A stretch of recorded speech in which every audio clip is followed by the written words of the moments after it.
The first presidential debate on the road to 2024 wrapped up just a few minutes ago, and everyone was on the attack, trying to differentiate themselves.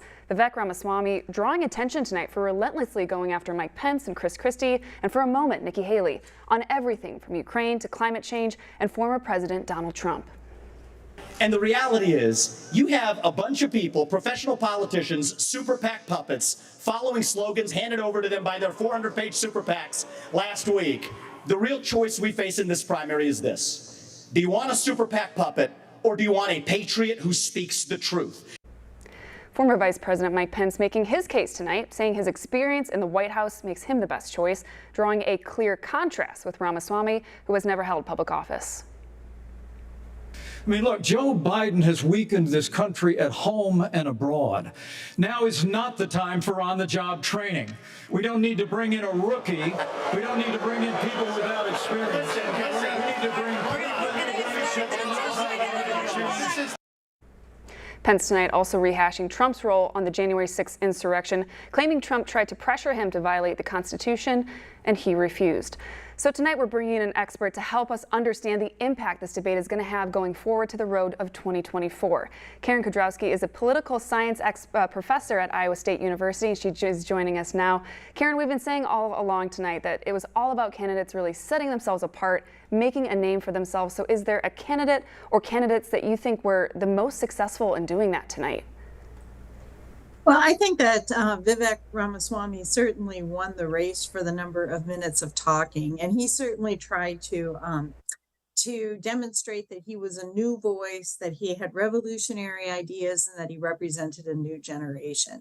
I also think that Asa Hutchinson and Doug Burgum, who really don't have a great deal of name recognition or haven't been doing that well in the polls, comported themselves very well.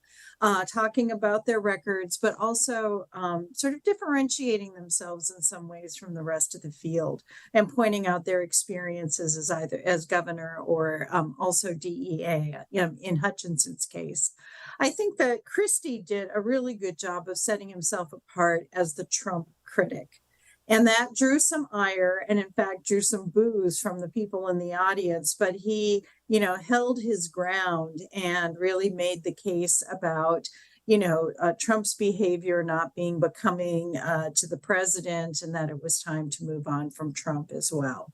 I thought it was also very interesting about how many candidates agreed that Mike Pence had done the right thing on January 6th by not attempting to overthrow the government or to seat alternative slates of electors.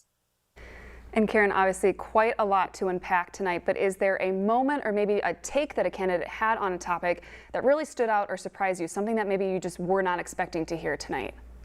Yeah, I was not expecting Nikki Haley to be as frank as she was. I mean, coming out with one of her first statements, she was talking about how the size of the federal deficit and debt was a product of both Democratic and Republican administrations, which is actually very true. And the line about it's time to have an accountant in the White House was also a great line. And I think she scored points when there were arguments going back and forth between the other candidates where she couldn't get a word in edgewise to simply say, to quote Margaret Thatcher with the quip about if you want people to talk, ask a man. If you want something done, ask a woman. So that was, I thought also really helpful. But she also, kept bringing things back to China. And we could really hear that a lot of the candidates on the stage were very concerned about China, and that there was sort of consensus that China was actually a huge foreign policy and national security threat to the United States, although the candidates really did differ about the best approach to deal with that threat. Well, Karen, thank you again for staying up with us tonight. We so appreciate your insight on this important night. Yes, thank you, and good night. Good night.